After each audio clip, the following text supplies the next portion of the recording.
Assalamualaikum warahmatullahi wabarakatuh. Eh, Selamat berjumpa kembali dengan saya Sudiana di channel Sudiana Masyadi. Kali ini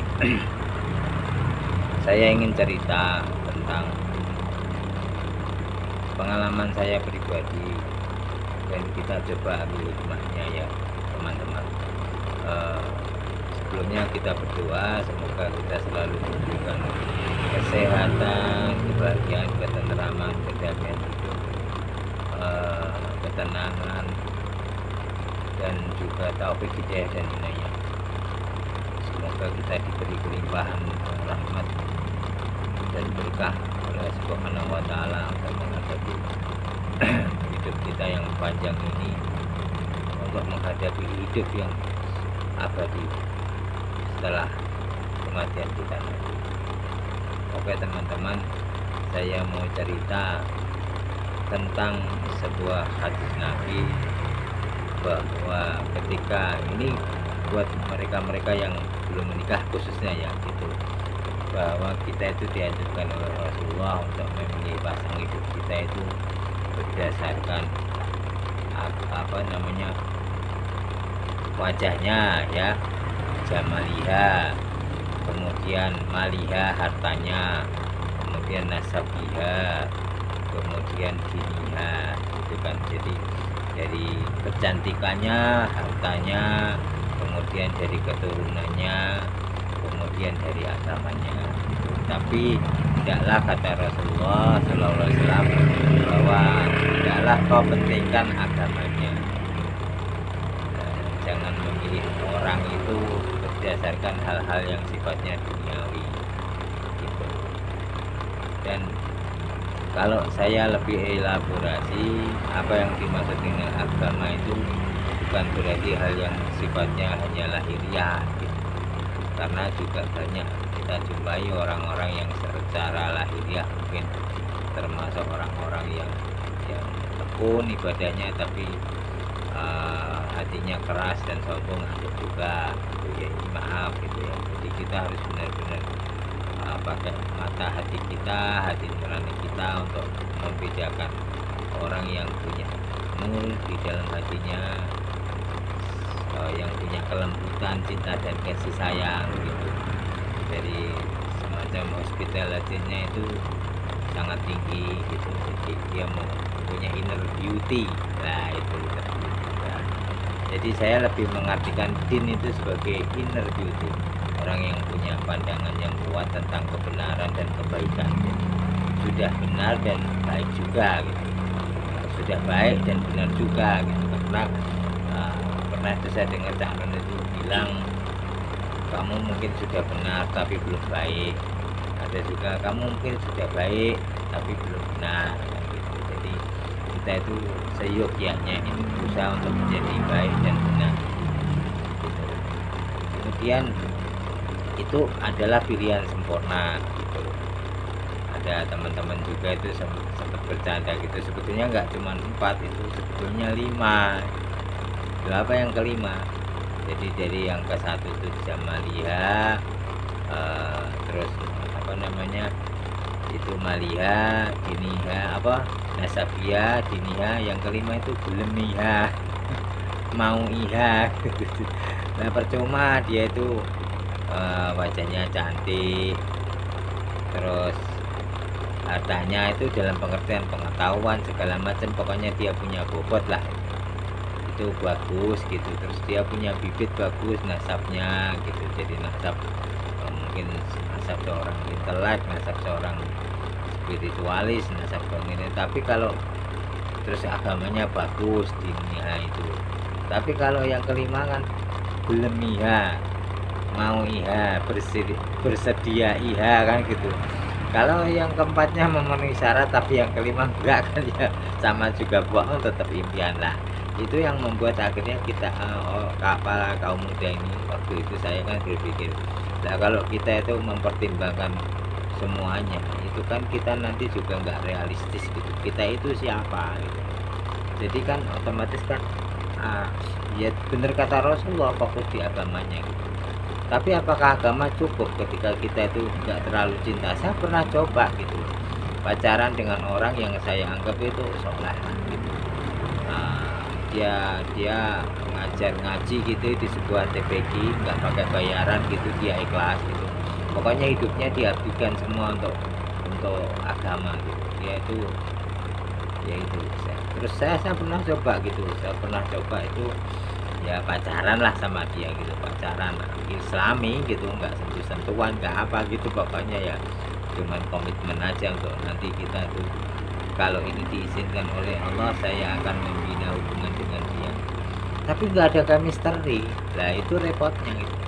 Jadi saya tuh cuman sayang sama dia, sayang, tapi saya pikirkan gini, itu cukup gitu. Tapi ternyata nggak cukup gitu, nggak cukup. Secara manusiawi kita punya fitrah tuh untuk mencintai. Jadi lama-lama pacar saya ini merasa bahwa saya itu cuma sayang sama dia. Akhirnya dia minta putus gitu. Lah dia minta putus,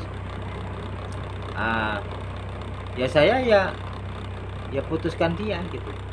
Ya karena kan kasihan juga kalau cuma sayang nggak ada cinta gitu. Saya pun juga akhirnya mengoreksi diri sendiri kan, introspeksi gitu ya refleksi, kalau saya cuman sayang ya, kalau saya bisa bertahan gitu, kalau nggak bisa bertahan kan kasihan dia juga gitu, nanti saya akan menyakiti dia gitu. Jadi ketika dia, tapi saya kan nggak tega gitu, tapi kalau dia minta putus ya sudah, saya terus gugup, maksudnya tergesa-gesa mengiyakan, ya udah kalau gitu kamu udah yakin, ya yakin, udah gitu. Ya udah putus gitu. Ya udah gitu, jadi akhirnya saya berpikir ya cinta itu penting, ini buat anak-anak muda ya, jangan meremehkan cinta gitu. Artinya kan ada beberapa ulama juga yang ketika yang ahli hikmah gitu, ketika ada seorang anak muda menghadap ke beliau gitu minta, saya pengen nikah, oke, cari yang cantik yang kamu senang sekali, udah. Sepertinya itu ramah gitu, kayak guyonan, kayak candaan, tapi enggak. Manusia itu harus dihilangkan dulu penasarannya gitu.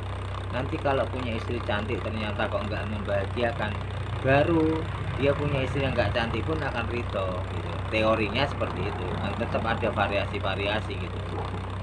Jadi kalau penasaran tuh nggak dihilangkan ya susah gitu, manusia akan menghantui gitu loh. Kalau misalnya manusia itu nggak punya pengalaman punya pacar cantik atau apa gitu, atau pernah punya istri cantik, terus dia punya istri yang tidak sekufu gitu ya, mungkin dia orangnya manly gitu, handsome, gagah gitu, terus kemudian punya istri yang nggak begitu cantik, tapi dia belum pernah punya pacar cantik, itu takutnya nanti dia itu penasaran lagi suatu ketika gitu, gimana sih pacaran dengan orang cantik gitu. Nah makanya kalau boleh kita itu ya carilah yang cantik, tapi jangan dijadikan tujuan utama gitu kan. Jadi kalau Allah ngasih kita jodoh orang yang tidak terlalu cantik tapi mungkin manis, ya kita kan suka juga, tapi mungkin ramah, kita kan juga suka gitu. Mungkin dia menyenangkan, ya kan banyak faktor keindahan juga cuma cantik gitu. Nah kalau jujur dikatakan intinya kita harus cinta gitu loh, bukan tidak cinta. Mungkin buat orang lain tuh, wah kamu punya pacar atau istri kok nggak cantik gitu loh, menurutku cantik kok gitu, aku senang gitu, aku senang senyumnya, aku senang cara dia menatapku, aku senang lah, itu maksudnya begitu, bukan cantik dalam pengertian apa ya, sekedar sederhananya gitu, enggak. Mungkin dia nggak terlalu cantik tapi dia menyenangkan ya, sama dengan itu yang dia tidak membosankan ya, sama dia menarik gitu, dia keren ya gitu kan, nggak cantik tapi dia keren ya, saya suka sekali gitu kan.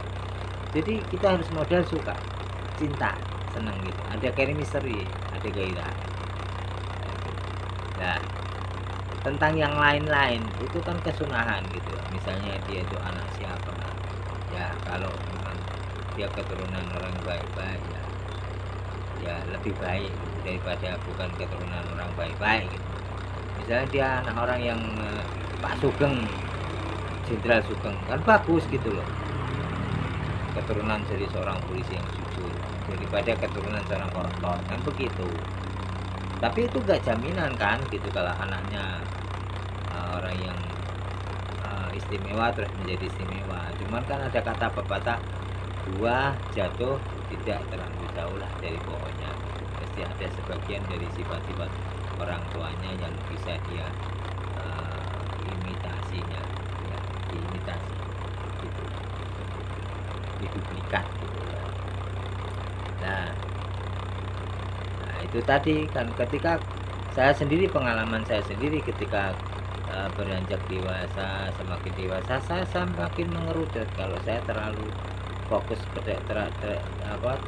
terlalu tidak fokus, atau pikiran saya terpecah terhadap 4 unsur itu, nanti saya tidak fokus. Saya ibaratnya berdoa itu tidak bisa, orang berdoa itu doanya harus fokus kalau menurut saya ya, dari pengalaman saya. Nah, makanya ketika saya itu umur 22 sudah ingin menikah, kemudian saya gagal gitu karena perbedaan aliran gitu. Saya itu orangnya kan nggak mau terikat oleh aliran, sedangkan yang mau saya nikah ini orang aliran gitu, yang mengharuskan saya masuk aliran dia, jadi suatu firqah gitu. Dan saya menolak, akhirnya saya rela putus walaupun saya itu cinta pertama saya gitu. Maaf ini pribadi, tapi ya kita udah sama-sama dewasa kan. Nah, itu masa lalu. Istri saya juga udah tahu tak ceritanya. Nah, posisi masa lalu kan tidak harus dipikirkan lagi, yang penting masa sekarang. Oke, ini jadi pelajaran dari. Nah, setelah itu kan saya itu makin sulit gitu mencari pasangan gitu. Ya banyak saya berpasangan gitu, seleksi.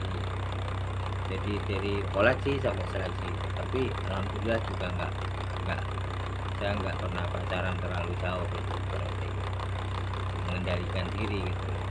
Terus kemudian memang tujuannya mencari yang terbaik, tapi kemudian setelah itu saya menyadari semakin saya bertambah usia, semakin keindahan saya itu berkurang. Dulu saya punya pendidikan itu lumayan lah gitu, karena dulu waktu itu gitu tahun 90-an kan, dari 88 saya lulus SMA, kemudian masuk di pokoknya sebuah universitas negeri gitu, di jurusan sastra Inggris gitu. Nah itu kan waktu itu kan tetap ya mencari wanita gampang gitu. Lama-lama karena kegagalan kuliah saya, karena beberapa faktor, karena saya itu dari mulai hari pertama masuk kuliah ya saya sudah cari uang gitu, kerja gitu. Karena kalau nggak kerja kan lapar gitu, jadi kuliah nomor 2 akhirnya kan waktunya habis. Akhirnya ada kebijakan ya harus masuk extension yang mahal dan saya nggak mampu gitu. Jadi saya nggak kuat, materinya terlalu banyak kalau di sastra Inggris itu. Dan dulu juga salah pilih, harusnya ambil linguistik kan nggak terlalu banyak materi gitu. Nah itulah nasib. Kemudian akhirnya saya itu jadi ya pengangguran lah gitu. Pengangguran, cari kerja gitu. Bahkan sempat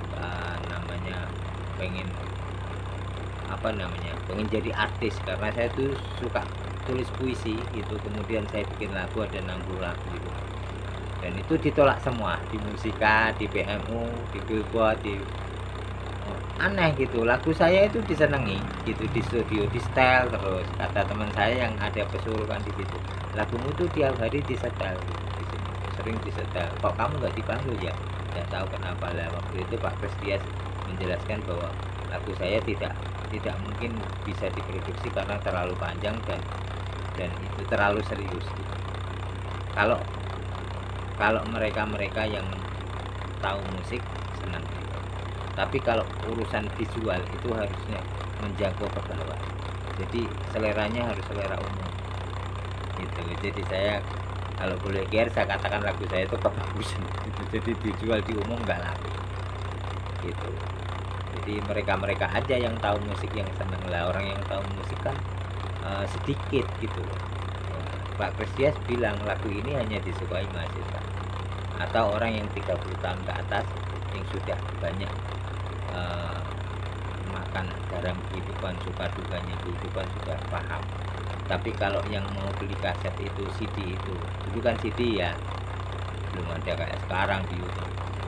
Yang mau beli CD itu kaset itu anak SMP. Lah lagumu ini anak SMP nggak suka, lagumu ini kelamaan intronya kepanjangan, panasnya lama gitu. Tapi buat orang yang sudah dewasa sekelas mahasiswa ke atas lah 30 tahun ke atas tuh enak lah, karena lagu ini matang gitu, sarinya kehidupan. Saya senang, insya Allah beliau ngomong gitu kalau saya nggak salah dengar. Intinya dia mendengarkan lagu saya itu sampai selesai, tapi dia bilang nggak laku lagu kayak gitu gitu. Jadi PMU itu publisher murid utama, musik utama itu saya punya teman di situ betul, dia bilang lagumu itu tiap hari disetel di moneng cafe gitu nyetel lagu. Kamu kok nggak suka? Ya enggak. Penjelasannya Pak Presies dari musik itu tadi bahwa lagu saya terlalu panjang. Gimana kalau dipotong? Gimana ya Pak? Kalau dipotong kan mesti jadi nggak bagus lagi kan tuh. Jadi lucu gitu loh kan. Misalnya sebuah patung besar gitu, terus dipotong kepalanya apa dipotong kakinya kan jadi lucu gitu. Mendingan bikin patung kecil kan gitu. Oke. Nah dari situ kemudian saya kan pengangguran gitu, cari cewek susah. Kemudian cari bukan cari cewek susah, cari cewek gampang, mau dinikahi susah karena saya nggak punya, kan jobless kan. Kemudian saya bermohon sama Allah, ya Allah berikanlah saya pasangan hidup ya Allah.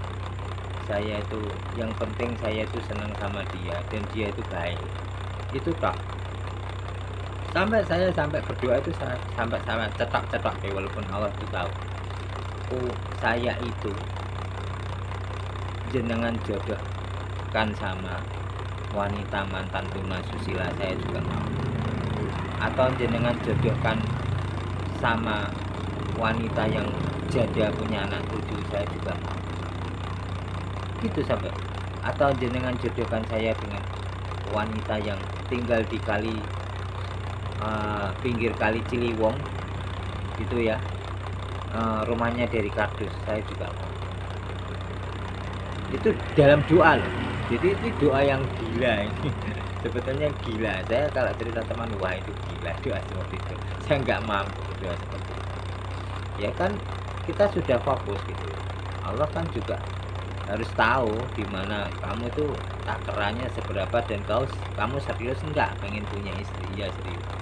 Kalau kamu serius pengen punya istri, kamu tak kasih istri apapun mau, nggih saya mau. Yang penting saya dapat istri, dan kalau bisa saya mohon istri saya itu yang saya senang sama dia dan dia itu baik itu dalam pengertian ya taat sama suami lah. Itu saya temukan di dalam Al-Quran, dari wanita yang baik buatmu adalah wanita yang qurrata ayun, jadi menyejukkan matamu saat kau pandang dan taat saat kau perintah, jadi solehah mar'atu solehah. Nah itu dua itu yang wajib gitu dalam Al-Quran kan begitu ya. Kalau yang tadi 4 tadi dari Rasulullah kan sunnahnya gitu, ada tambahannya dari Jamaliyah dari apa namanya itu Nasabiyah dan Malihah itu.